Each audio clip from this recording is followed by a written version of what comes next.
أعوذ بالله من الشيطان الرجيم بسم الله الرحمن الرحيم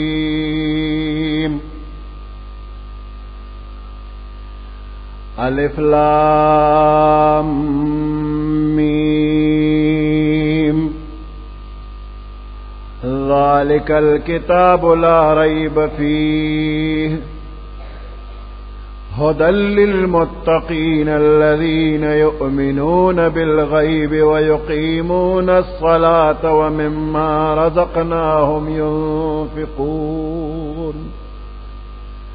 صدق الله العظيم.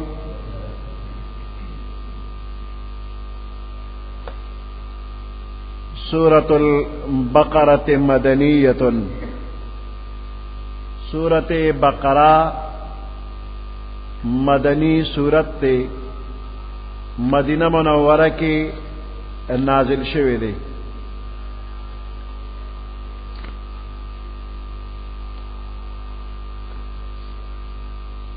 دوا سوا شپگ اتیا آیاتون دی او سلویخ رکوگانی دی. دا سورت بقره فضائل دا احادیثو پا کتابونو کے او پا تفسیرونو کے دیر راغلی دی.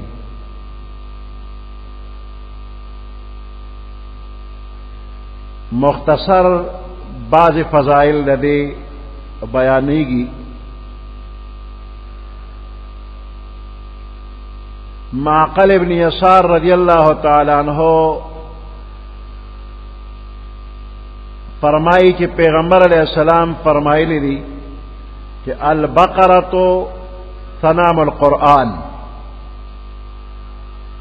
سورت بقرہ دا قرآن پاک قوب دے سنگچے پسارو کے قوب اوچت او خکاروی نو دق شانتے سورت بقرہ پر قرآن مجید کے اوچت او خکارا سورت تے. ابو ہریرہ رضی اللہ تعالیٰ عنہ دق شانت حدیث نقل کرے خو پاغے کے دا الفاظ ہم زیادتی دی کہ وفیہا آیتن ہی سیدت آی القرآن. پدے کہ یو آیت دی سورت بقرہ کی کہ اغد قرآن پاک دا آیتنو سردار دی وہی آیت الکرسی. او دا آیات آیت الکرسی دے. ابو ہریرہ رضی اللہ تعالیٰ عنہ فرمائی پیغمبر علیہ السلام فرمائی لی لا تجعلوا بیوتکم قبورا. دا خپل کورنا قبرنا مگر زوے. فإن البيت الذي تقرأ فيه سورة البقرة پس بے شک اگر کور چے پاگے کہ سورت بقرہ لستیشی نو لا يدخله الشیطان اگر شیطان نہ داخلی. نو سورت بقرہ پا کور کے وے نو شیطان بن رازی کورتا. حضرت انس ابن مالک رضی اللہ تعالی عنہ نے روایت تے کہ بے شک شیطان چکل ووری چی پفلانی کور کے سورت بقرہ لستیشی نو دا اغی کور نا اوزی کہ شیطان تا پتہ لگی کہ دے فلانی کور کی سورت بقرہ لستیشی اغی کور تا ورزی نو کپکیوی نا اوزی. عبداللہ ابن مسعود رضی اللہ تعالیٰ عنہ داغی پر روایت کے وسردہ لفظیات تے وَلَهُ زُرَاتٌ شیطان خدا غی کو روزی خوٹی زنا چی و روانی بوچ پراشی لہو زراتن.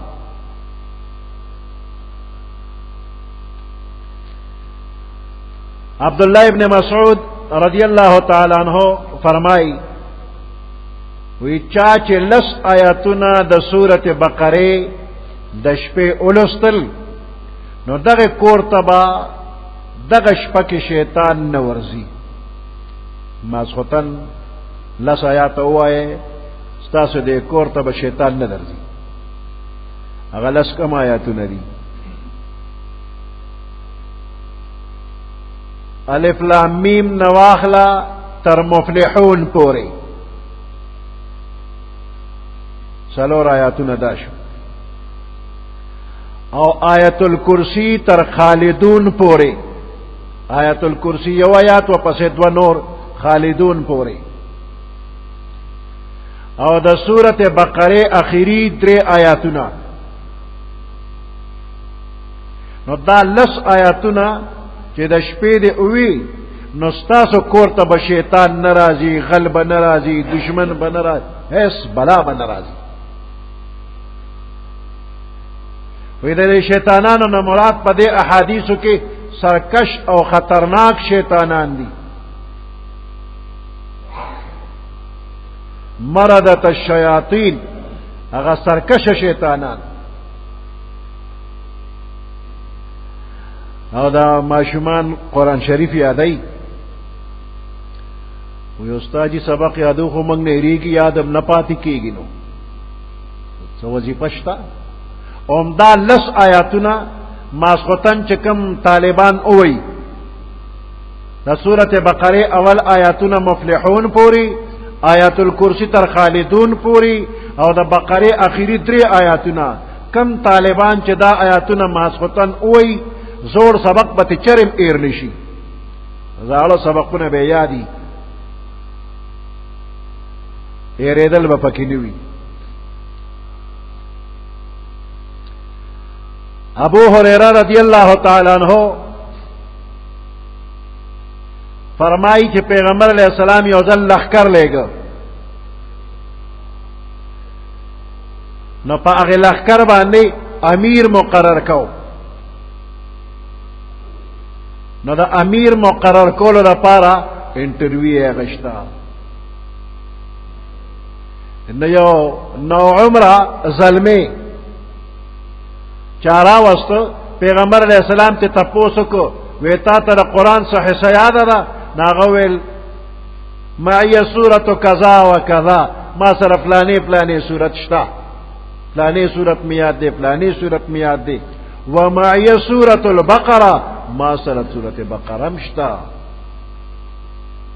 نو پیغمبر علیہ السلام تعجب کو امعک سورت البقره تا سر سورت بقره میاد دا قال نعم ویلو قال اذهب فانت اميرهم زتد دوی امیر شولی سورت بقره دی یاد ده زتد دی لخکر امیر شولی کمانڈر ته جوړ کړ دی حدیث نه دا معلومه شولا چې د منصب او عہدی او مشرع لپاره د قران مجید ذکر او پویا د حضور علیہ السلام په نظر کې اصلي معیاري ثابت ده موجوده وخت کې افسوس د مسلمانانو دنیایي عہدو منصبونو د پاره نور سيزونه معیار دي او قران مجید او داغه تعلیمات باندې پویا دلاډو څوک حیثیت نه ورکي چې ټول قران یادي نو وسوي یو شل نمبر ولا زیات ورکه هم سند بروړي چې قران می یاد دی نو دا قران لبي د شل نمبر پیغمبر علیہ السلام خو امیر لشکر چې جوړی نو سورته بقره یاد را امیر لشکر جوړ کې نور تاسو ته نه کړي چې فوجي ټریننګ کې څنګه نور مهارتونه دي څنګه صرف په قران برتی ک امیر ک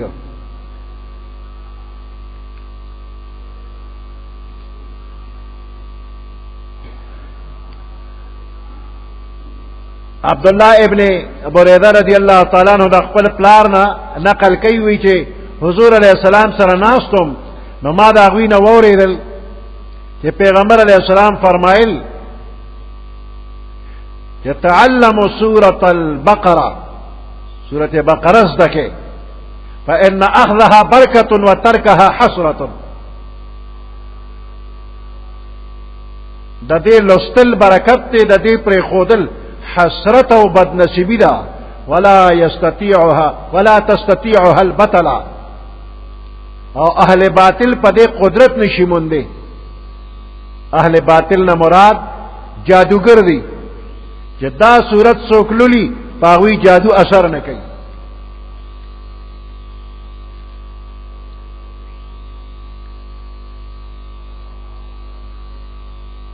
دا سورتونو نمونه دا قرآن مجید دا سورتونو نمونه توقیفی دی. توقیفی سے مطلب موقوف دی پا نقل دا پیغمبر علیہ السلام نا، یعنی دا سورتونو دا نمونه پیغمبر علیہ السلام خپل صحابه کرامو تا خولی دی چی دا دی سورت دا نم دی.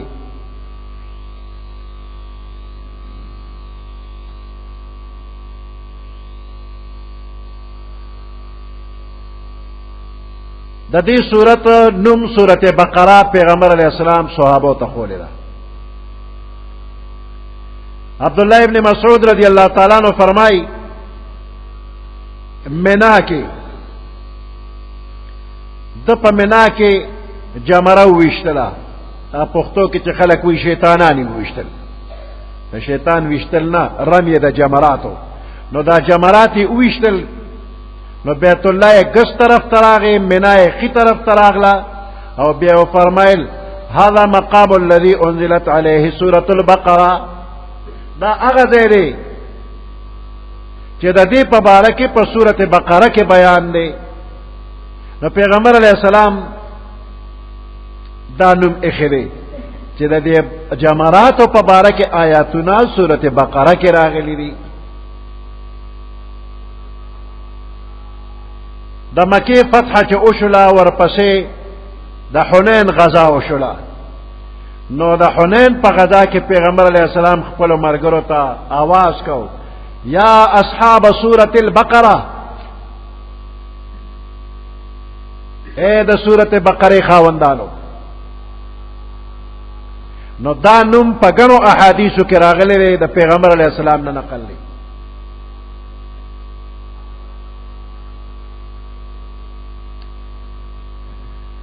سورت بقره کم زی نازل شوی دی؟ دا ہجرت نرستو نازل شوی دی. دا مدنی سورت دی، ہجرت نرستو نازل لی. اگرچہ دا بعض آیاتنا پا مکہ مکرمہ کے دا حج پا موقع باندے نازل شوی دی، خود مفسرینو پا اصطلاح کے آگے تو ہم مدنی وی لکی گی. اور دا سورت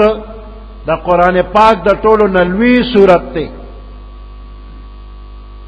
پا مدینہ منورہ کی دا طولو نا اول دا سورت بقره آیاتنا نازل دل شروع شوی دی. اور پا مختلف زمانوں کے مختلف آیاتنا نازل دل دا دی سورت بقره آیاتنا مختلف زمانوں کے نازل شوی دی. تردی چی دا سود متعلق آیاتنا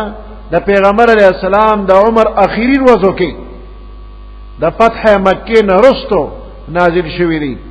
اور پا دی صورت کی یو آیات تے واتقوا یوما ترجعون فیہ الاللہ، دا قرآن پاک بالکل آخری آیات تے. پا لسم کال دا ہجرت، لسم دا ذوالحجی دا منا پا مقام بانے نازل شوی دی. اور دا غی نرستو پیغمبر علیہ السلام اتیا یا سلورنی میں شلے روز باقی پاتیو بیا وفات شو.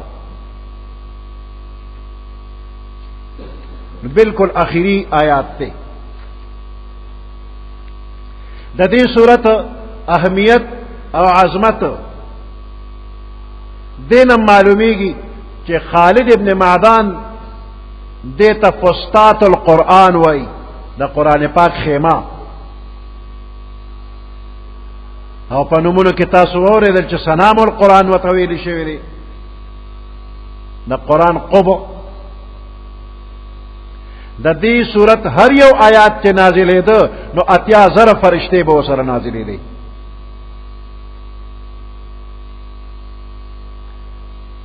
علامہ ابن عربی رحمت اللہ علیہ فرمائی چه ما دا خپلو مشرانو نا اوریدلی دی چه پا صورت بقره کے 1000 امر اور 1000 پکے نہی اور 1000 حکمتنا 1000 واقعات اور قصص دی. دغه وجلا چې حضرت عمر رضی اللہ تعالی عنہ په 12 کاله کې سورۃ بقره سره د تفسیر یاد کړی دا. 12 کاله کې سورۃ بقره سره د احکامو ټول علمونه پکې یادول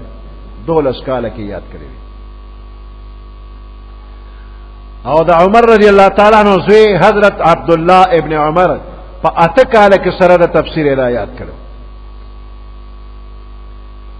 عمر رضی الله تعالی عنہ چې سورت بقره یاد کړه یو درن خیرات کړو اوخه علال کړ او عام دعوت خلق لو که خیرات کړو ما سورت بقره یاد کړه. د سورت فاتحه کې من سوال کو چې اهدنا الصراط المستقیم، نو په سورت بقره کې دغه سوال جواب راغلی دی، منظوری وشولا چې بنده تاوی چې ما ته صراط مستقیم خیا، نغه صراط مستقیم چې نو ذالک الکتاب لا ریب فیه هدى للمتقین، دا کتاب دی چې پدې کې هیڅ شک شبه نشتا، متقینانو لپاره پدې کې ہدایت تے.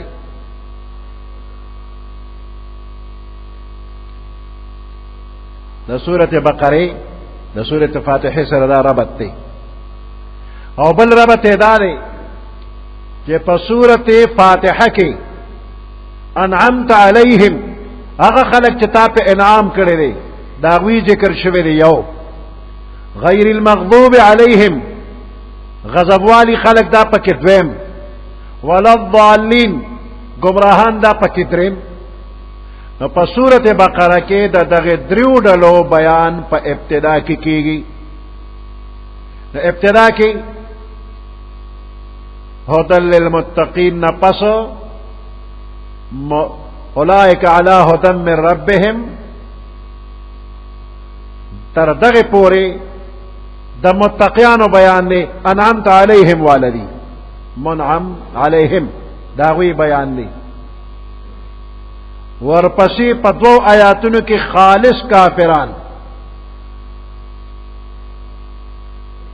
ان الذین کفروا سواء علیہم دے دو آیاتو کی خالص کافران. ورپسی ومن الناس اخوا تقریبا 11 آیاتونو کی دا منافقانو بیان دی.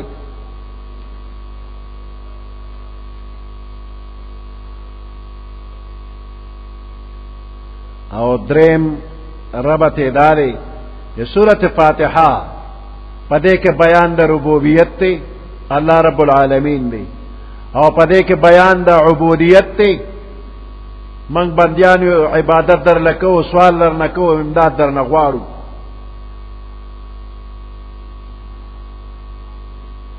او پا دینی مقصدونو یقینی مطلبونو کے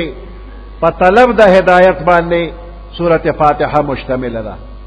او سورت بقره هم مشتمل دا. اول پا معرفت دا رب لکه یؤمنون بالغیب، او پا عباداتو پا متعلقه امور دا عباداتو باندے، او پا طلب دا اغی چیزونو کی کہ انسان ورطا محتاج دی پا دنیا و آخرت کی. نو دا یو بل سره دا فاتحه او دا بقره ربط او مناسبت دی. پا سورت بقره کے کم مضمون با ذکر کی گی؟ اثبات دا رسالت تے پکے، پیغمبر علیہ السلام دا اللہ پیغمبر دے، اثبات دا توحید دے پکے، او امور مصلحہ او منتظمہ. خزیات پکے اثبات دا رسالت کی گی، پا اثبات دا حقانیت دا قرآن سرا، او پا تردید دا شکوک و شبہاتو پا رسالت محمدی، او پا رد دا گمراہ فرقو لکا یہود نسوارا منافقان شو. اول شروع دا سورت بقری کی گی دا الف لام میم نا. دا الف لام میم دیتا حروف مقطعات وی، مقطعات جدا جدا دے. الف لام میم تبا علم نوے مرکب نشویلے بلکہ جدا جدا بے الف لام میم.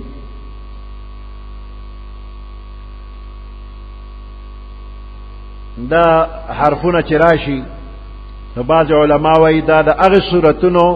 چې دا کم صورتونو پا اول کی راغلی دا اغی صورتونو نمونه دی. او سو کوئی چې دا زائد حرفونه دی چې راغلی دی دا پارا دا تنبیح او دا خبرداره پا قطع کېدلو دا کلام او په شروع کېدلو د بل کلام.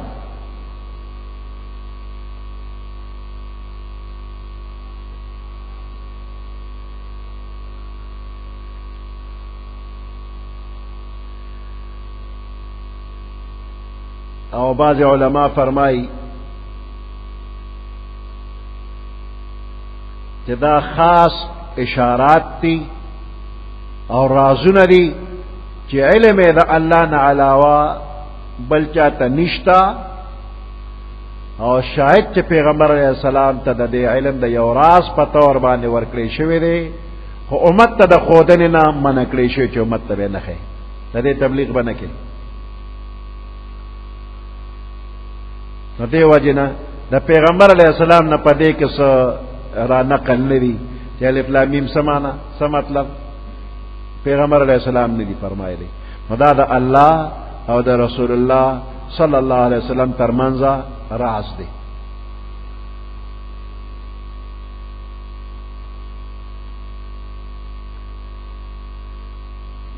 په قرآن پاک کې دا د الله رازونه دي او هر آسمانی کتاب کې د الله خاص رازونه وو، دا غي علم الله سره دی. منګ په پوي ګنا خدا فائدې نه خالی نه دي. دا قرآن پاک د بندیانو د پاره امتحان دی. قرآن امتحان دی او د امتحان د پاره د سټوډنټان دوه قسم دي. یو مثال وایو، دوه قسمه اسونه دي. یو داسې مریړه غوندې اس دی چې داغه مزاج او طبیعت دار چې بس په سوري باندې به پروت ما او یخي یخو بمرا تکیره او خمزیدار غیام را تکیره او که پټي ګرمیونه یو پټي پکې مرا ته لګوي، خوراک سکاک بکوما او د پاسې دو نیم خوځوي مې ما. نو امتحان څه ته وای؟ د مزاج خلاف یو کار باندې بنده مجبورول دیتا امتحان وای. نو د مزاج آرام طلبی دا، نو د مزاج خلاف دا چې چابک راواله ویوا ویز غلوا دی بنجي خو ویز غلوا، دا امتحان دی ده.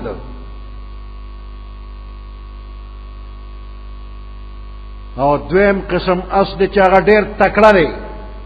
خوراکونه کړی سرب دی او د منډه ټریننګ هم کړی دی، د ګول دول په میدان کې خلک غلی.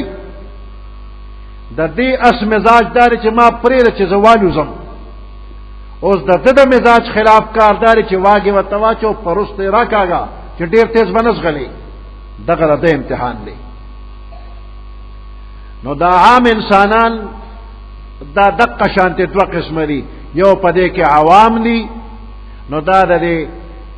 کمزوري اس په شانتي پرې مې د چې اسم نکوم لک آرام وکما، نو دل چابک ورکا ویوا روان شه قرآن زدکا، د قرآن په یو حرف باندې ځان پوي کا، تا الله سوي لري عمل ته ځان جوړ کا. نو د عوامو امتحان دار چې په دې قرآن ځان پوي کا. او دا دویم قسم قرأسونه دا عالمان دي، وی پریمه د چې د یوې نقطې څومره رازونه دي چې ځان په پوي کما علم حاصل کما، نو د تواګي واچوا روسته راکاګه حروف مقطعات کې به ګوري چیر چار نه کې مخ کې بنس غلي. نو په عوامو باندې امتحان دی چې په قرآن ځان پوي کا، په خواص باندې امتحان دی چې ارزه ته ورځي خو ګوره الف لام میم بده چیرې. نو قرآن امتحان دی. او ګوره پیغمبر علیہ السلام فرمائی من قرأ حرف من کتاب الله، دا الله دا کتاب نه یو حرف کچا اولستو فله به حسنه، دل په یونی کدا والحسنه بعشر امثالها، بیا دا یونی کی یو پلستا. لا اقول الف لام میم حرف، واذا زنوی مچ الف لام میم حرف دی، الف حرف ولام حرف ومیم حرف. الف ځان له حرف دی، لام ځان له حرف دی، میم ځان له حرف دی. نو ګوره د دې تلاوت چکه او الف لام میم دی وي ته په معنا نه پويږي. خو پیغمبر علیہ السلام مثال کې ویل چې الف لام میم چې د نظرانه هم چې یو حرف دی الف ځان له لام ځان له میم ځان له نو کم از کم 13 نه کې په دې اوشلې چې به او دسه او پیات تلاوت کې الله سن وروړي نو الف لام میم باندې 13 نه کې دی وګټلې او کبا او دسه شولې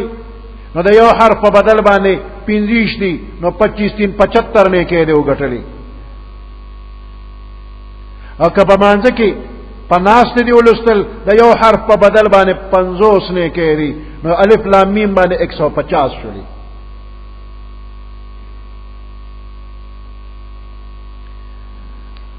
او که په مانځ کې په ولاړې دی اولسته نو الف لام میم په یو حرف سل نه کې نو 300 نه کې شوي ګوره ثواب یې څومره دی په معنی نه پیږي ثواب دی عالمان فرمای وی پیغمبر علیہ السلام دې کې دا شو فرمای چې لا اقول الف لام میم حرف دا نه ویم چې الف لام میم حرف دی مثال کې الف لام میم ولې راوړو دا څه به ویل دا نه ویم چې الحمد یو حرف دی دا نه ویم چې قل هو یو حرف دی او دې وی چې الف لام میم حرف دی دا نه ویم وی دې کې اشاره دی ترا چې بنده کته پويږي او کنه پويږي خو چې تا د قران حرف اولسته لسنه کې دی پوښوي الف لام میم باندې موږ نه پويګو هم په ثواب نشتا نو دا الله کلام د فائدې نه خالی نه دی ذالک الکتاب لا ریب فیه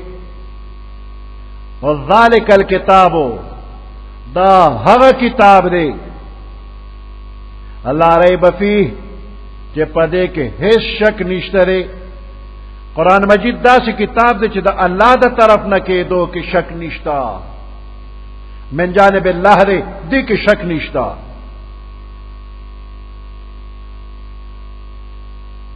اوس دا ذالکا دا عربی ژبه د قاعده مطابق په ذالکا اشاره کیږي هغه شیستا چې هغه لري وي لري شیستا چې اشاره کې نو ذالکا به وي او چې نږدې شیستا اشاره کې نو هاذا الف لام میم هذا الكتاب لا ريب فيه دا څه پکارو نو موږ هاذا پرې خود او چې ذالک الکتاب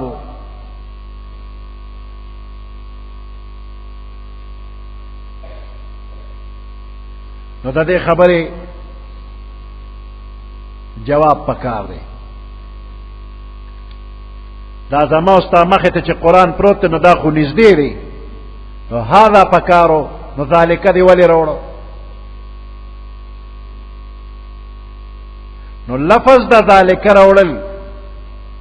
چې لری سیسته په اشاره کیږي په دې غرض راوړې شوی دی چې په دې کې اشاره وشي د دې کتاب هغه لوړ مقام ته عظیم الشان مقام ته یعنی دا کتاب د مقام او د مرتبه په اعتبار ډېر لري مرتبه او مقام والا کتاب دی د دې کتاب شان ډېر لوی دی او دویم جواب ادا دی چې د دې کتاب ذکر د پخوا راسي د پیغمبرانو په کتابونو کې را روان دي هر پیغمبر په خپل زمانہ کې څنګه چې د نبی اخر زمان صلی الله علیه وسلم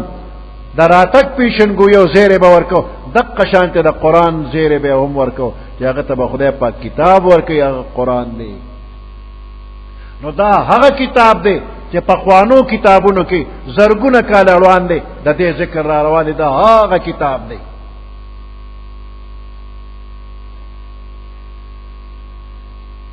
مدینه منوره خپل خار دی خپل خلق دی الله دې ول ټول مسلمانان بوزي د یمن یو بادشاہ او هغه بادشاہ په دې ټوله دنیا باندې د حکومت کولو اراده کړې و نو په هر علاقه چې به ورغه جنگ به وکنه علاقه به فتح کړل دغه بادشاہ نو متبع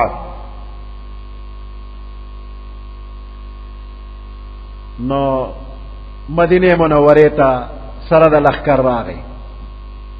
په مدینه منوره باندې حمله وکړه او جنگ شروع شو د مدینه منوره خلک کله خلک دي تو با بادشاہ په لخر واچو جنگ وسره کوي او چې ټول ورځ به جنگ وشو او ماښام به جنگ قلار شو نو د مدینه منورې خلکو به کور کې سوال جواب کړو شابه تیارې وکړه ډوډۍ پخې کې دا د یمن مسافر راغلي دي بې کوره دي به صدق څه کوي دوی له ډوډۍ پخې کې نو ډوډۍ به پخې کړو لښکر کې به ډوډۍ ویشلې ټول ورځ به سره جنگ کړو او ماښام به په ښه خوراک وکړو نو سلور میاشت مسلسل تبع بادشاہ د مدینه خلکو سره جنگ وکړو او سلور میاشت هغوی ښه مېلمستیا والا وکړله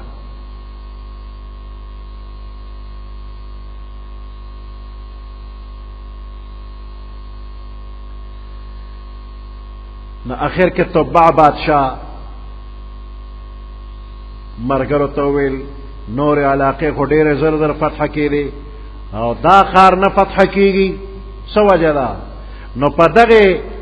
لښکر کې عالمانو او هغه عالمانو ورته ویل بادشاہ ته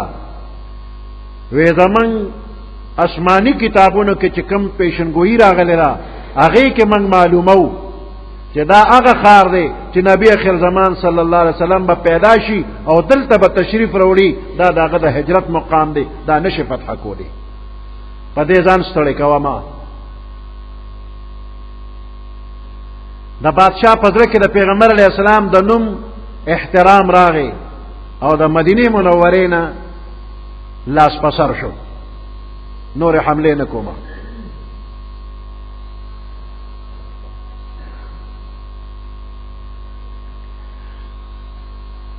د لښکر کې چې عالمانو د بادشاہ نرمي ولیدله نو بادشاہ ته ویل وی من ته اجازت وکړه چې موږ پاتې شو که چېرې زموږ په زندګۍ کې نبی اخر زمان صلی الله علیه وسلم تشریف راوړو موږ به ورسره ملاقات وکړو نو بادشاہ یوازې د پاتې کېدو حکم نه بلکې دغه 400 عالمانو دپاره ځمکه واغېسته او کورونه یې وله جوړ کړي 400 عالمانو لښکر کې هغوی له کورونه جوړ کړه یو عالم له یو کور ورکړ او یو کور سپیشل تیار کړ پیغمبر علیہ السلام د پاره وی که نبی اخر زمان صلی الله علیه وسلم تشریف راوړ دا یو کور د هغوی ځان لري او بیا یو خط ولیکه پیغمبر علیہ السلام په نوم مبارک باندې چې زه تبع د یمن ستا خادم یم که چېرې زما زندګۍ کې ته راغلې زه خپل حکومت پرېږدم او ستا خپې به وینم او تا پسې پیزار ګرځوم به زه به ستا غلام یم او داسې ښکلې د مینې مینې خبرې کړې وې او بیا په دغه 400 عالمانو کې یو مشر عالم له دا خط ورکړ وی که زه وم زه به خپله خدمت کې حاضر شم که زه نه یم زما خط پیغمبر علیه السلام له ورکړه که ته نه وفات کېږي خپل بچي له دا خط ورکړه ستا بچی دی خپل بچی له ورکړي ان تر دې چې پیغمبر علیه السلام ته به دا خط ورسېږي زما خدمات به ورته روان دي 800 کاله تقریبا چې تیر شو پیغمبر علیه السلام تشریف راوړو او دغه 400 عالمان د پیغمبر علیه السلام په انتظار په مدینه کې دي چې د ښکلې مخ دیدار وکړو د هغه عالمانو په اولاد کې چې چاته خط ملو شوی دی د هغې په اولاد کې ابو ایوب انصاري رضی الله تعالی عنه دی چې پیغمبر علیه السلام د هغه په کور کې کډه واړوله نو دا د ابو ایوب په کور کې نه بلکې پیغمبر علیه السلام په خپل کور کې کډه اړولې ده چې تبع بادشاہ والا جوړ کړی دی نو دا صورت مدنی دی یهود په مدینه منوره کې د تبع یمنی د زمانه ده د نبی اخر زمان صلی الله علیه وسلم په انتظار کې آباد شو نو دې آیات کې بالخصوص دوی ته خطاب دی چې دا هغه کتاب دی د کوم پیغمبر په انتظار چې د کلونو د سونو کالونو تاسو دلته په انتظار نو دا د هغه پیغمبر کتاب دی راشه دا اومنا دا لري اشاره وته پدې وشو ذالک الکتاب لا ریب فیه دا هغه کتاب دی چې د دې په حقانیت کې من جانب الله کې دو کې د کې هیڅ قسم شک شوبه نشته دی لا ریب فیه شک پکې نشته دی د دنیا دا ټول کافران پکې شک نه کوي او خدای وایي شک پکې نشته دی نو د دې به څه جواب کې نو خبره دارا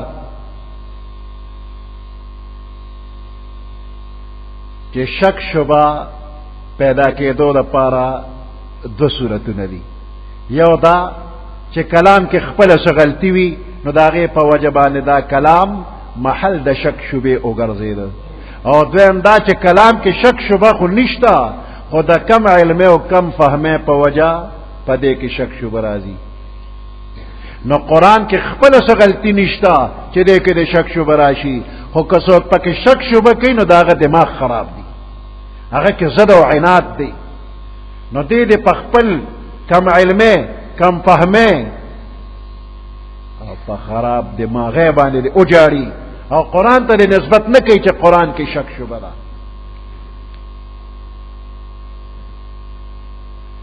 او یا دویم جواب دار چې لا ریب فيه دا اخبار دی، خبر ورکول،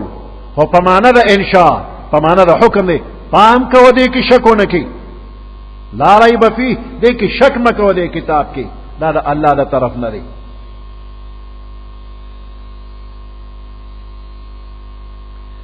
ریب ستوي لا ریب فيه، ریب قلق النفس و اضطرابها، د زړه غ تشویش او پریشانی او بېچینی دیتا ریب او شک وي. نو د شک په وجه د انسان زړه بېچین او پریشان وي، خو چې قرآن په صحیح معنو کې اولولې نو زړه ته به سکون په حاصل شي، نو دې کې شک نشتا، دې کې آرام دی، دې کې تسلی ده مؤمن د پاره. هدى للمتقين، متقیانو د پاره هدایت دی. سبحان ربك رب العزة عما يصفون وسلام على المرسلين والحمد لله رب العالمين. اللهم ربنا آتنا في الدنيا حسنة وفي الآخرة حسنة وقنا عذاب النار وأدخلنا الجنة مع الأبرار يا عزيز يا غفار برحمتك يا أرحم الراحمين. أعوذ بالله من الشيطان الرجيم. بسم الله الرحمن الرحيم. ألف لام ميم. ذلك الكتاب لا ريب فيه هدى للمتقين الذين يؤمنون بالغيب ويقيمون الصلاة ومما رزقناهم ينفقون.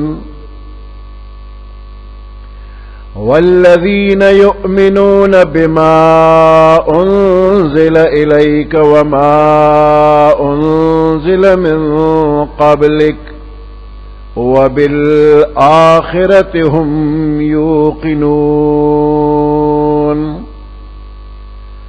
صدق الله العظيم.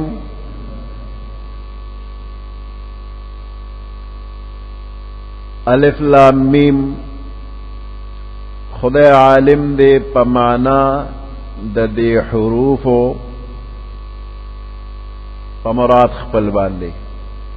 د دې نه د الله سم مراد دی نو په دې الله عالم دی. ذالک الکتاب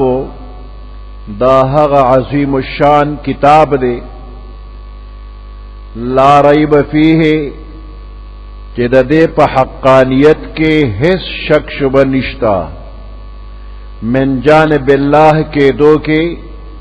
هیڅ شک شبه نشتا.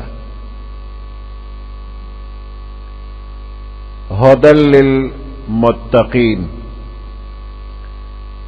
ہدایت تے د متقیانو د پارا، یا ہدایت کون کے دے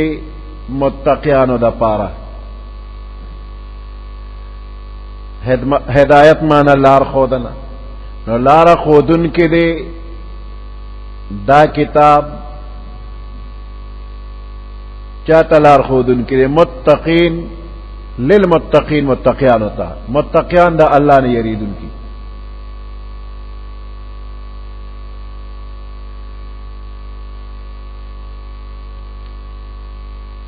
دا تقوا ستوئی پا متقین لفظ کے تقوا دا، نو تقوا په لغت کې ځان ساتلو ته ویلی شي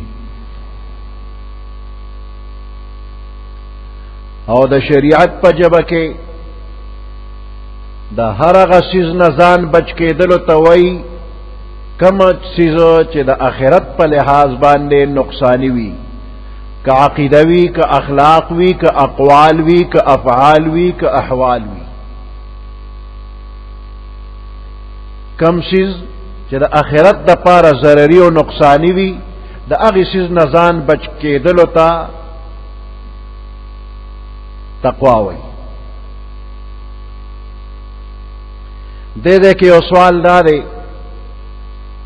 چې متقیانو ته خو مخکې نه هدایت حاصل لی، نو د دوی په باره کې چې دا کتاب هدایت کوونکی دی نو د هدایت ورته څه ضرورت پاتې شو؟ هغوی ته خو مخکې نه هدایت شوی دی.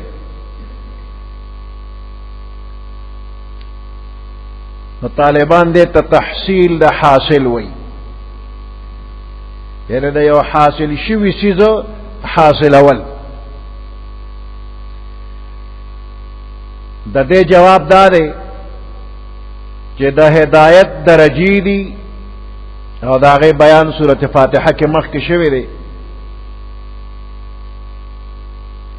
نو قرآن مجید هدایت کوي، مطلب دا چې یو مخصوص هدایت چې د آخرت د نجات ذریعہ ګرځېږي هغه د متقیانو برخه ده. د هدایت هغه مخصوص درجه چې د آخرت د نجات ذریعہ جوړیږي هغه متقیانو د پاره دی. نو دې کې هدایت خاصه ذکر شولا، د متقیانو پکې تخصیص شو. دارنګ د تقوا مختلفه درجې دي. یو ادنا درجه د تقوا دا ده چې بنده د شرک او د کفر نه توبهګار شي او په اسلام کې داخل شي، گناهونه کوي یا نه کوي، د ګناه نه پرهیز کوي یا نه کوي، خو د شرک او کفر نه ځان بچ کو اسلام کې داخل شو، دا ادنا درجه د تقوا ده. نو د همیشه عذاب نه دی بچ شو. دویمه درجه د تقوا دا ده چې انسان خپل ځان د شرک او کفر نه بچ کړی دی، خو د غټو غټو ګناهونو نه ځان بچ کړی دی او په وړو ګناهونو باندې همیشه والی نه ځان بچ کړی دی. نو د شریعت په اصطلاح کې چې د تقوا لفظ ذکر شي عموما دغه دویمه درجه نه مراد ده.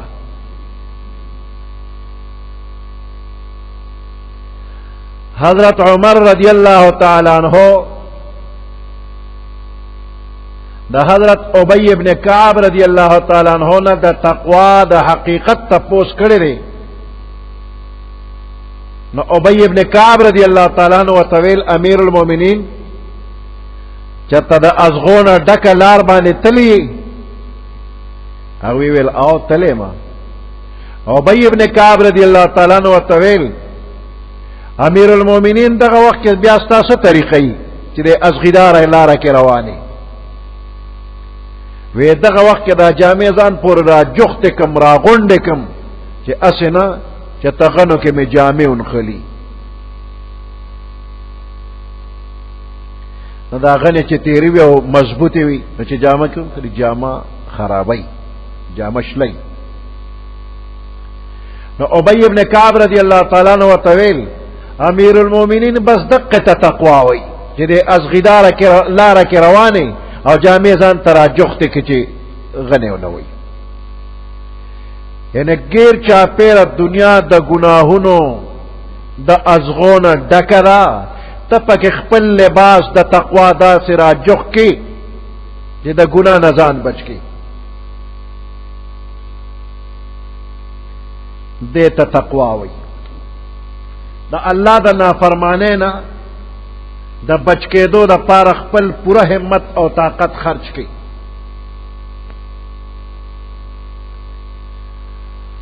مولانا محمد ادریس کاندهلوی رحمت الله علیه هغه وی تقوا څه وی وی پکم ځای کې چې الله درته د حاضرې دو حکم کړی دی هغه ځای کې غیر حاضر نشي او کوم ځای نه چې الله منع کړی چې دغلته مو ورځه هغه ځای کې د حاضریونه لګيږي دې ته تقوا وی. نو دریمه درجه د تقوا دا ده چې بندا د خپل زړه د هر هغه سیز نه محفوظ کی چې هغه سیز د انسان د الله نه غافل کوي. کم سیز چې انسان د الله نه غافل کوي د هغه سیز نه د خپل زړه محفوظ کی دې ته تقوا وي.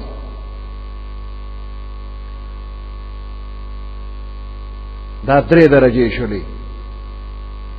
اوس دې کې هدل للمتقین مطلب دا شو چې کم خلق د تقوا په اوله درجه باندې دي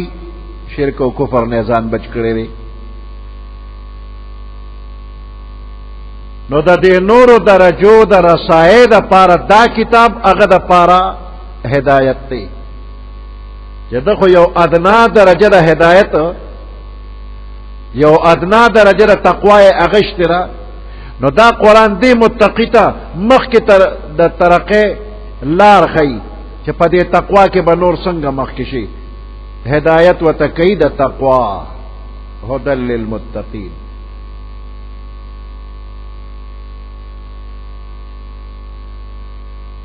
او بعض عالمان دا وایي چې د تقوا نه مراد معنا لغوي ده او مراد د دې نه مطلق خوف او د ضرر د سيزونو نه ځان بچ کول دي. مطلب دا شو چې د چا پزړه کې د ضرر د سيزونو نه د بچ کېدلو جذبه او شوق موجود وي نو هغه د پاره دا کتاب لار خودون کړي چې د ضرر د سيزونو نه بچ کی. هدل للمتقین.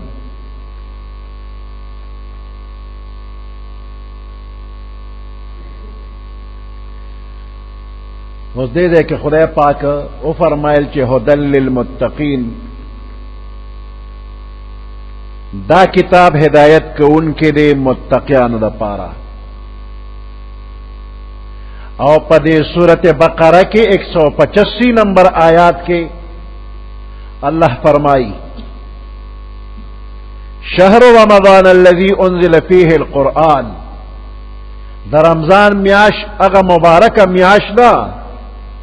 چې دې کې قرآن نازل شوی دی. قرآن څنګه کتاب دی؟ هدل للناس وبينات من الهدى والفرقان. نو دې آیات کې الله فرمایي چې دا قرآن هدل للناس د ټول خلکو د پاره هدایت کوونکی دی.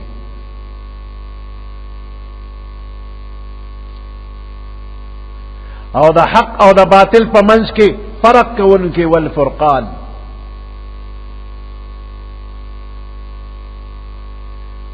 نو د سورته بقره اول کې الله فرمایي هدل للمتقین بس یوازې د متقینانو د پاره هدایت کوونکی دی. هم دې سورته بقره کې هدل للناس د ټول خلکو د پاره هدایت کوونکی دی. نو دې دوه آیاتونو کې بظاهر تعارض کاری. نو د دې جواب دار چې په عربی ژبه کې د هدایت دو معنی دي. یو ایصال الی المطلوب او دویم اراءة الطریق.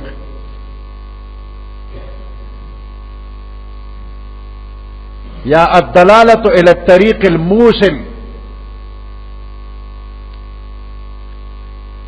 پښتو کې د دې یو مثال دی. فرض که یو ناشنا سړی راغی د 400 نه دی او تا ته وایي چې د 400 د اسپیټال کم ځای کې دی نو ته په دې لار داسې لاړ شه خي طرف ته تاو شه لږ مخکې چې لاړ شي بیا دوه لارې لاړ شي راشي نو ته ګس طرف ته تاو شه او بیا داسې مخکې لاړ شه نو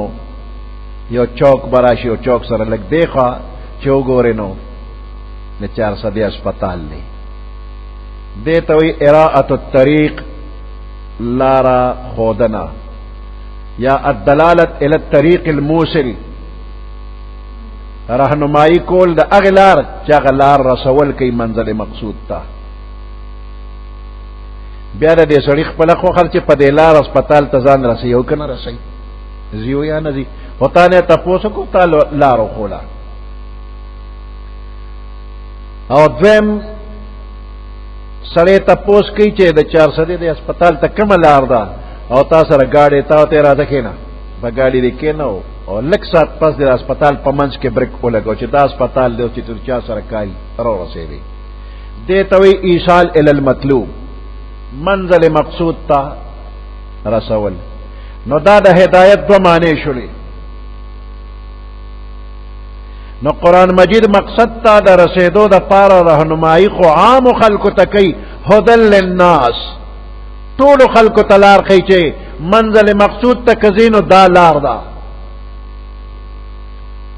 البته مقصد ته رسیدل د دې قرآن په ذریعہ باندې صرف متقیانو ته حاصلېږي هدل للمتقین.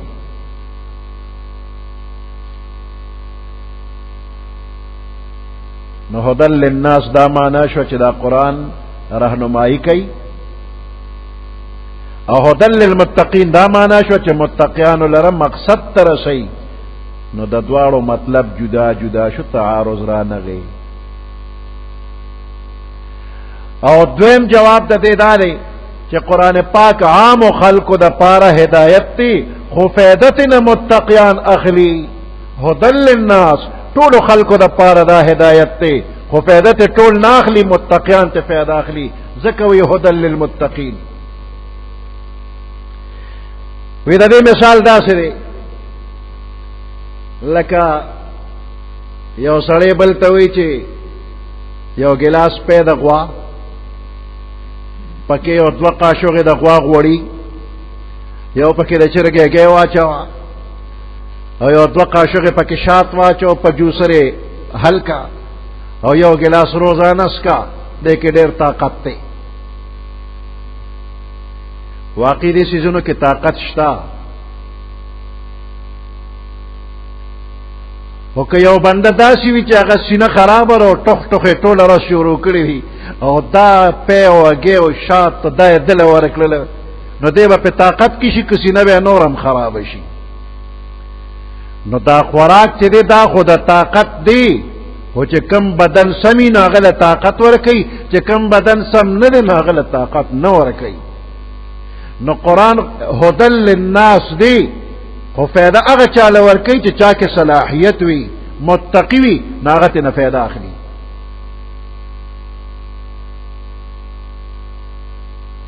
او دریم جواب داري چې یو عزتمن انسان وي نو دا عرب وتوي اعزك الله واكرمك الله دې عزتمن کا.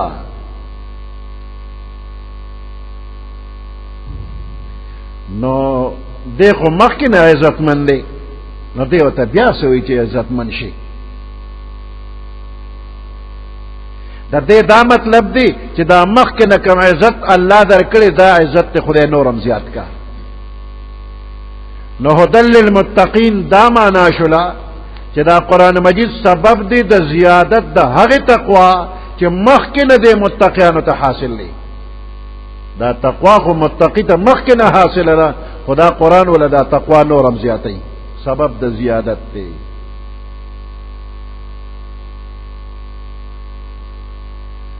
هدل للمتقین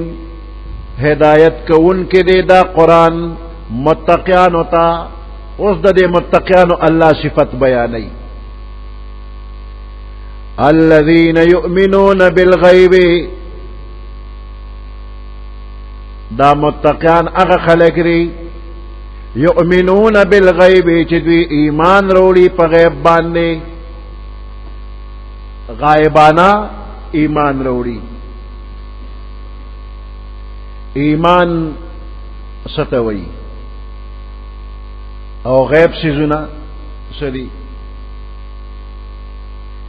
نو ایمان د زړه هغه باور او تصدیق ته وي چې بندا پزړه کې باور وکي یقین اکی. او دې سره خوا کې بل لفظ د اسلام. نو ایمان د زړه د یو شیز د تصدیق کولو ته وای او اسلام چې نو دا انقیاد ظاهری ته وای. نو ایمان انقیاد باطینی دی پټ پزړه کې تابعداري باور او اسلام انقیاد ظاهری ظاهری په اندامونو باندې تابعداري. نو د ایمان محل زړه دی او د اسلام محل زړه او د ظاهر اندامونه دي. خو شرعاً ایمان بغیر د اسلام نه معتبر نه دی او اسلام بغیر د ایمان نه معتبر نه دی. یعنی الله او د الله د رسول صرف پزړه تصدیق کول شرعاً تر هغه وخت معتبر نه دي تر څو چې په زبان دی وسره تصدیق نه وی کړي.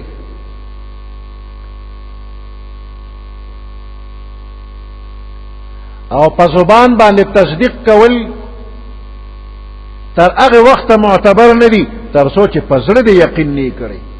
تصدیق دی نه کړي. نو خلاصه دا چې د لغت په اعتبار ایمان او اسلام جدا جدا سيزونه دي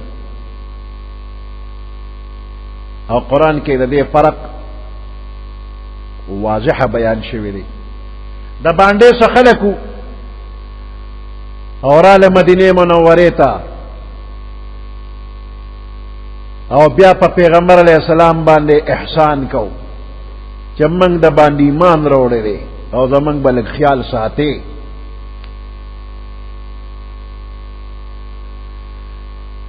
نو الله پاک فرمای قالت الاعراب آمنا قل لم تؤمنوا ولكن قولوا اسلمنا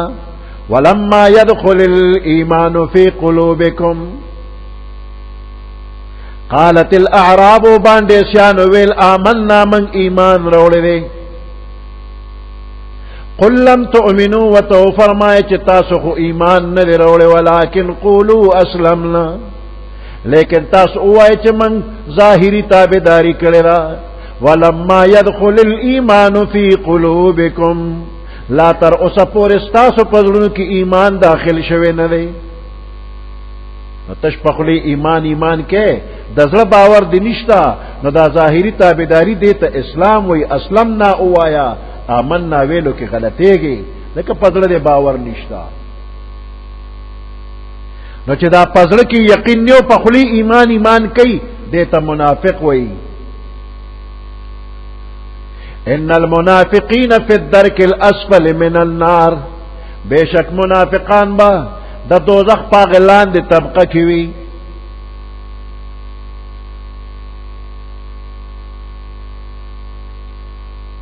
تش پخلی چی ایمان وی او دن نزله کی یقین نی نو دا ایماندار ندی. آمنا بالله وی من اللہ باندې ایمان راوړی دی او الله وی وما هم بمؤمنین دا ایماندار ندی. یؤمنون بالغیب متقیان هغه خلق دي چې ایمان راوړي په غیب باندې. اوس غیب څه شی دی؟ غیب هغه شی ته ویل کیږي چې په نظر ناراضي او په حواس باندې نه معلومیږي. حواس په غوګونه आवाज نه اوري، په سترګې ویني نه، په پوزه بوی نه محسوسه، په جبه شکل نشي کوله، خوږ تریخ یخ ګرم لاس په وهلی نشي، اوار د کنا هموار. دا حواس. او په عقل باندې نه معلومیږي، بغیر دلیل نه په عقل هم نه معلومیږي، نو دې ته غیب وای.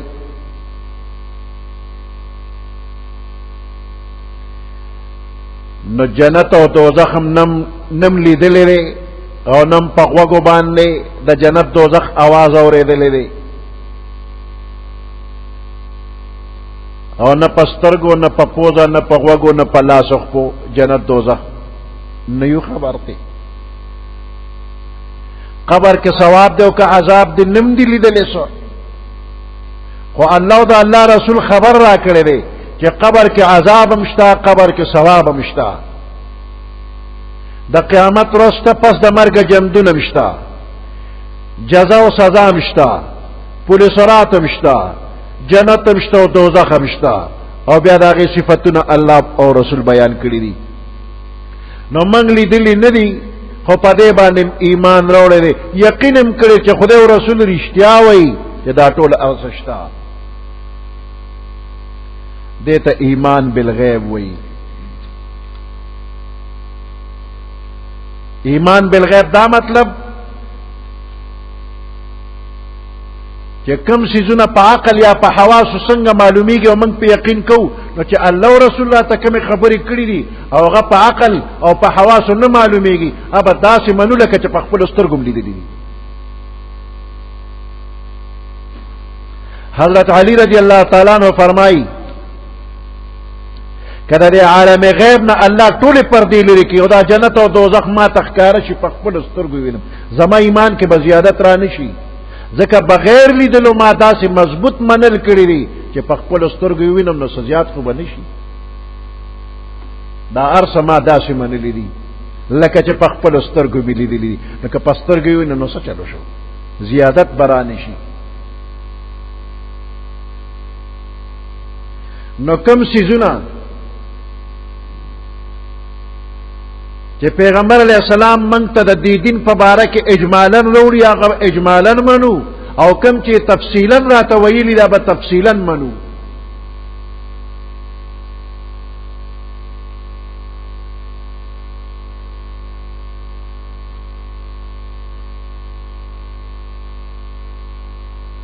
نو دا دا متقیانو صفت اللہ پاک بیان کر، عقیدہ، قول، عمل، ابدا سے اختیاری لکه چې دا ټول سيزونه دی بنده په خپل سترګو دي، او کدا سيزونه چې په خپل سترګو ولیدل او وې منل، نو دیته ایمان بالغیب نه وي، دیته ایمان بالمشاهده وي، او ایمان بالمشاهده معتبر نه دی. دې ځنکدن وخت خو بنده را فرشتي وویني، نو دغه وخت خو دې خامخا مني، خو چې مخکې نی منلې نو دغه وخت دا منل معتبر نه دي. د قبر ته چې بندو رسیږي نو دې دا فرشتي وویني او تپوس پختنه موري، نو دغه ځای کې خو دې مني چې او منکر نه کیراله او مانه دا تپوس، او دا منل معتبر نه دي. دا چې په دنیا کې ته منه چې او منکر نه کیر را دی او تپوس کوي. په پولیسرات باندې تیر شولې او دې منله، دا خو بیا هر څوک مني، دلته دنیا کې او منا.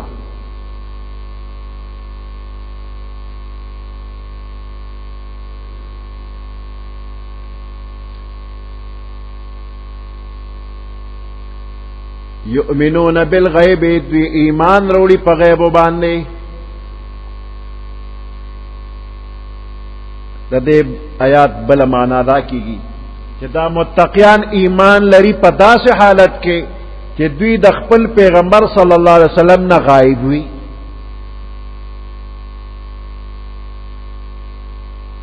او د پیغمبر علیه السلام د نبوت د معجزاتو مشاهده په خپل نی کړي او دې بیا منل کوي. یؤمنون بالغیب. ابو بکر صدیق رضی اللہ تعالی عنہ شب معراج کی چې پیغمبر علیہ السلام د بیت الله نه بیت المقدس پورې سفر کړی دی پزمکا، او بیا د بیت المقدس نه اسمانونو ته تشریف وړی دی. د اسمانونو نه برا کم ځای پورې چې الله غسل الته رسول دی، او واپس بیا راغلی جنت او دوزخ هم لیدلی دي.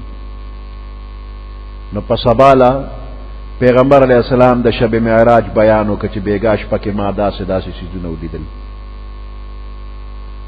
وی ابو جهل راغی، ابو بکر صدیق رضی اللہ تعالی عنہ تو راشه کنه آشنا خو داسې خبره کوي چې بیګا بیت المقدس ته تلم او اسمانونو ته تبدام منه، وی دغه وخت کې ابو بکر صدیق رضی الله تعالی عنہ پیغمبر علیہ السلام سره لا ملاقات نو کړي او د معراج د واقعې ناغه خبر نو. ابو جهل وتوی چې داسې خبره کوي تب دام منی. نو ابو بکر صدیق رضی الله تعالی عنہ توی وی دا تا چې څنګه ویلو کچره داسې پیغمبر علیہ السلام ویلی وی نو زما په د اوس نه ایمان نه چې دا ارسلی دی. لا پیغمبر علیہ السلام نے تپوس نه کړي چې واقعي ته بیګاتل او تا داسې دي وې کدا تکم خبره کې کدا پیغمبر علیہ السلام فرمایلی وی زما په ایمان دی.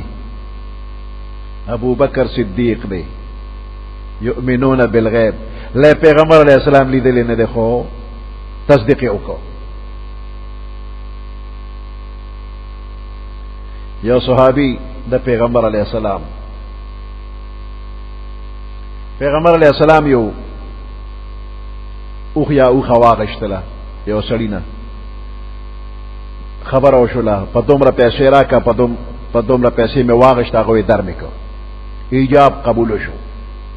خدغه وخت نقد پیسې پیغمبر علیہ السلام سره نه وینا سړی ته ما سره راځه چې پیسې درکم. ناغه سړی را روان دی پیغمبر علیہ السلام ته نمخ کړي او دې کې بل سوکرال او دې سړی ته وایي چې دا پما باندې ما په پیغمبر علیہ السلام خرج کړی دی وی موږ بزیاتې پیسې درکو. نو ناګانه سړی پیغمبر علیہ السلام ته आवाज کوي چې دا اوخ اخلو ک ناخله چې دې په بل چا خرج کم او تی ما خو د ناقشته وی وی دا چا مخ کې راغشته ګواره سره شتا ګوره په پیغمبر علیہ السلام یې سودا خرڅه کړې ده چې وې دا نه مې اغشته نو ته چې ګواره سره شته دا چا مخ کې راغشته دي. ناغه وخت کې خصوص نو چې پیغمبر علیہ السلام اغشتل کول. نو صحابه کرام یې ولید په مال به سوق گویو کې دا سړی وای چې گوا صحابي وته صاحب زګوي کوم. نو پیغمبر علیہ السلام وته چې ولې هغه سات ته وې چې ته مال گوي کې نا وته وي ته منګله د اسمان خبر وروړې پزما کا باندې منګله د اسمانونو خبر راکې منګ هغه منو منګ خو اسمانونو کې تاسو سره نه یو ان منګ هغه لیدلې او د اسمانونو خبره چې خکته تروړې زمکه کې منګ ته بیان کې منګ یې منو. نو که د زمکه خبره ته کې چې اوخ ما غشتن ولې زه نه منم دا سه منم لکه چې ما په خپل سترګو چې تاسو ما مخ کې واغشت. یؤمنون بالغیب. پیغمبر علیہ السلام په دغه مقلدل نه دی ایمان لري.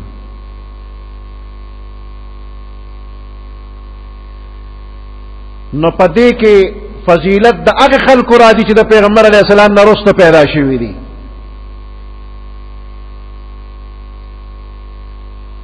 عبدالله ابن مسعود رضی اللہ تعالی عنہ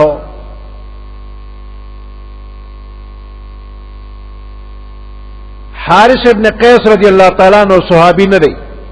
تابعی دی.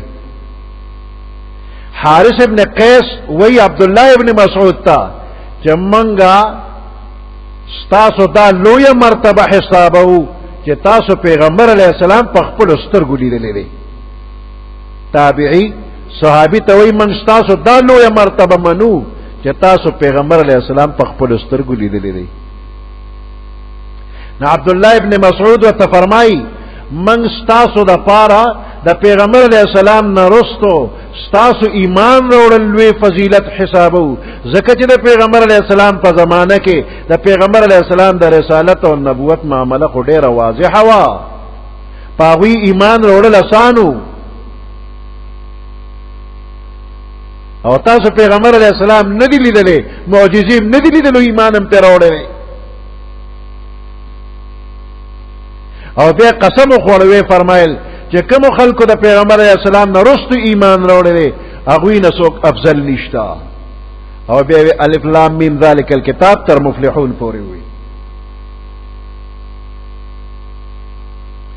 تفسیر ابن کثیر کې همداسې روایت راغلي دي چې دا غینا د هغه خلکو فضیلت معلومیږي چې د پیغمبر علیہ السلام نه پس ایمان راوړل دي. دا فضیلت یو جزوی فضیلت ته کامل او کلی فضیلت بہر حال صحابہ کرام ته حاصل دي چې په خپل سترګې پیغمبر علیہ السلام دی. او دا معنی هم دا چې دا الله نه یریدون کې متقیان په غیب باندې ایمان وروړي، یعنی کله مؤمنانو نه شاپشاوي نو هم داسې ایمان لري لکه چې مؤمنانو سره مخامخ ایمان لري، او د منافقانو په شان نه دي چې د مؤمنانو په مخ کې وي چې آمنا ایمان هم راوړی دی، خو چې مؤمنانو نه اړخته شي نو بیا د کفر اظهار کوي. وإذا لقوا الذين آمنوا قالوا آمنا وإذا خلوا إلى شياطينهم قالوا إنا معكم إنما نحن مستهزئون. نو د مؤمنانو حال داري که دوی د پیغمبر علیه السلام سره یوځای وي هم مؤمنان، او که د پیغمبر علیه السلام او د مؤمنانو نه غایب وي نو هم مؤمنان. او د غیب یو معنا زړه قلب وی دا ځکه چې زړه پټ دی نو بیا به معنا دا شي چې مؤمنان متقیان ایمان او یقین لري په زړه باندې، د زړه نه ایمان لري، د منافقانو په شان نه دي چې تش په خولې ایمان، یقولون بافواههم ما ليس في قلوبهم. بهر حال راجح معنا د غیب اولنې ده، يؤمنون بالغيب ويقيمون الصلاة او منز قائمي، منز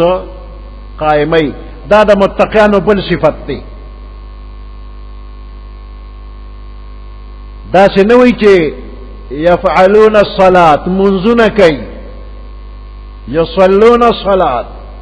هو ويقيمون الصلاة منزون قائمي. د مانزو چې کم فرائض واجبات سنت مستحبات تی دا هغه پورا لحاظ ساتي، د بدن پاکواله، د جامع پاکواله، د ځای پاکواله او نور ضروری آداب دا هغه خیال ساتي، او دې سره باطنی خشوع او خضوع او ټول بدن اندامونه الله ته متوجه کول، دیتا اقامت الصلاة وی. او برابر منځونه کول، دا نه چې یو منځ کوي او بل نه کوي.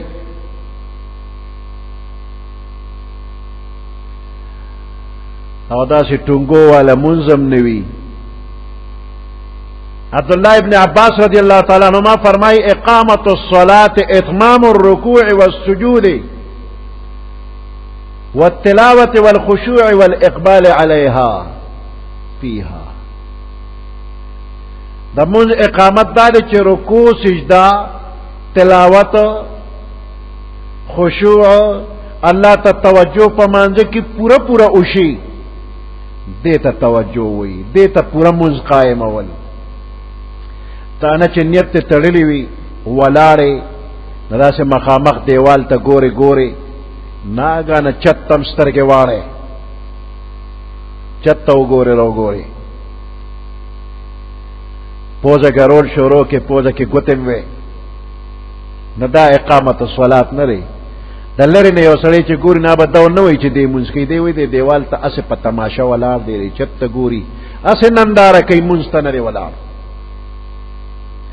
دا مانزه په وخت کې الله دې بنده ته متوجي وي، ټول رحمتونه دې ته متوجي کړی وي، خو چې کله د توجه بل وخت ووري الله د خپل د رحمت توجه واړي. چشم من در چشم تو چشمان تو جائے دیگر من تماشایے تو کردم تو تماشایے دیگر. بنده وي تا ته ګورو نو ته بل ځای ته ګورې، یا بندہ تماتا متوجہ نہیں من تماشایے تو کردم تو تماشایے دیگر تو دا بل چاپا تماشا شلے.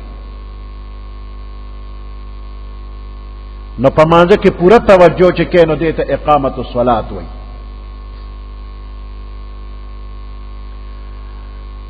او دا خلق دا خودن دا پارا بیم نکے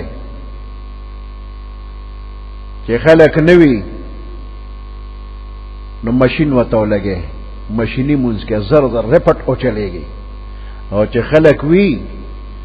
نو چې ودرېږي نو دا رکوع نوم نه اخلي او چې په رکوع ټیټ شي نو د پاسېدو نوم نه اخلي او چې په سجده پرېوتې نو پروتې سونه بزرګ دي داسې خشته منځ کوي او تا واورېده نو نورم پکې ورخوږ شوې او چې څوک نی نو مشین وګرځېد وی کلیدی دری دوزخ خستا نماز که در چشم مردم گزاری دراز د خلکو په مخ کې اوږد اوږد رکعتونه کې نو دا وی د دوزخ چابي ده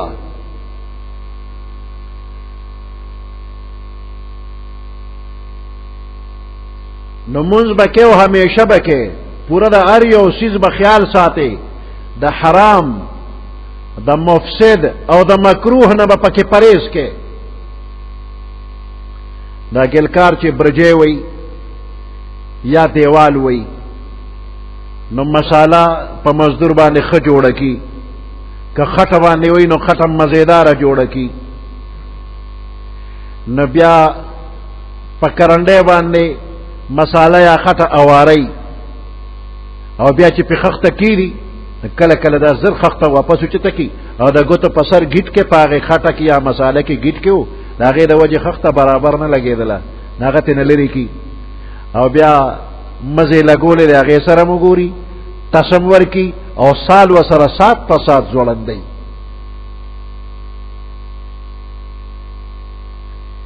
نو دا په سال باندې چې دې کوم دیوال یا برجې وي نو دا کدی اسمانه پورې خېجې نو یو شان نه غي او کسال وسرنی یو وخت ته برجې کګشي یا ته دیوال کوکشي نو چې دیوال یا برجې کګو والا همیشه پاتې کیږي نه سورج پس غورځيږي او چې کم دیوال یا برجې نه غواله دا ا مضبوطی زر نه غورځيږي دا اولی خخت نه دې سال لګول شروع کی پسمه کچ کې به خخت ولګېره دا اقزه نه دې سال شروع کی نو په سال روان دي نو دیتا اقامت وی نو دا شریعت پا کرنڈے باندے با مسالہ اوارے که دا مکروح یا دا مفسد گٹ کے پکیو نابتے و باسی مسالہ با نا دیر نرم وی او نا با دیر سخت وی او خخت با دمخی وی نبیا با دیوال ٹکی او که ویخ کے رنبے خخت دے کگو لگولا نا دیوال اسمان پوری و خیجا ونو کوگ بی خشت اول چون حد معمار کج تاسو ریا میرا و دیوار کج چې نیت اول نه خرابونو دا مثبت تر اخره پورې ټول دیوار کج کوګوګ وي حضرت عمر رضی الله تعالی عنہ په خپل دور حکومت کې گورنرانو ته چې خط لېګو نو تبع د مانزه حکم کو چې د مانزه به ډېر خیال ساتي او خط کې به وتلکل من حفظها وحافظ عليها حفظ دينه ومن ضيعها فهو لما سواها اضيع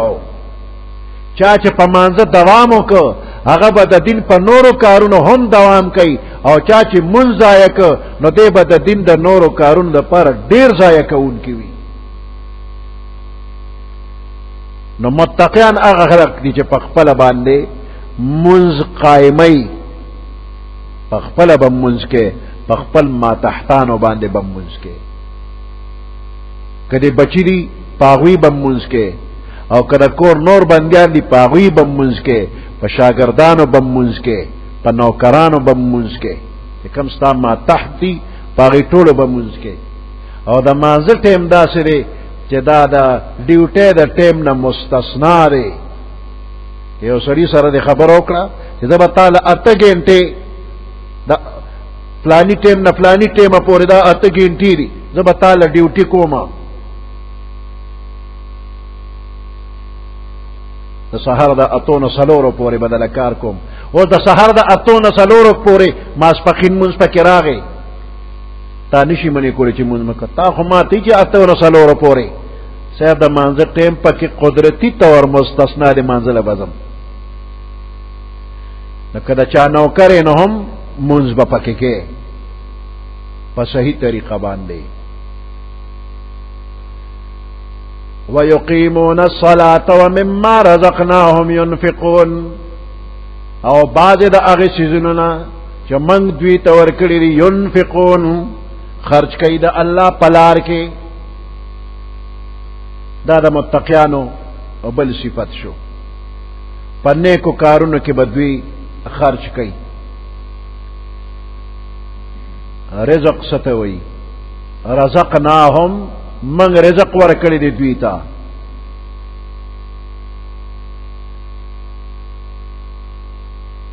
وتجعلون رزقكم انكم تكذبون دا رزق معنا حصہ الله وی اے کافرانو تاسو خپل حصہ دا ګرځولې چې تاسو د پیغمبرانو نه انکار کوئ تکذبون تکذیب کوئ دام خپل حصہ ګرځولې دا اوس د دې رزق اطلاق په هر شی باندې کیږي کم شی چې تعالی الله درکړي مال حال وغیرہ عقل پویا او خيارتیا علم دا ټول درکړي دا ټول روزي دستا دا ستا حصہ ده او انفاق ينفقون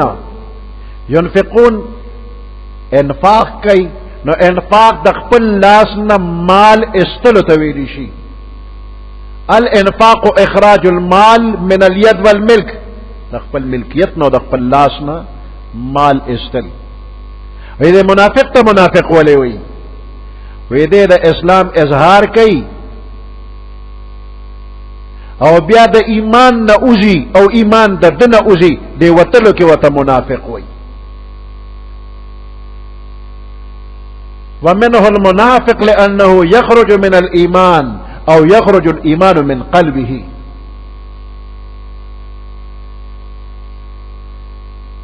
ده انفاق نسو مراد دی بعضی وی چې فرض زکات ته مراد دی او بعضی وی چې په خپل بچو باندې کم خرج کینو دیتم انفاق وی ابو هريره رضی الله تعالی عنہ فرمایي و یو هغه دینار دی چې ته د الله په لار کې خرج کې او بل هغه دینار دی چې یو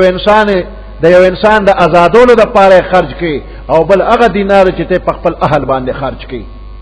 نو دا روایت په اخر کې وی اعظمها اجرا الذي انفقته على اهلك پدې کې د ټولو نه ډیر لوی اجر په هغه دینار کې دی چې ته په خپل اهل باندې خرج کې او بعض علماء فرمایي چې د انفاق نه مراد نفلی صدقات دي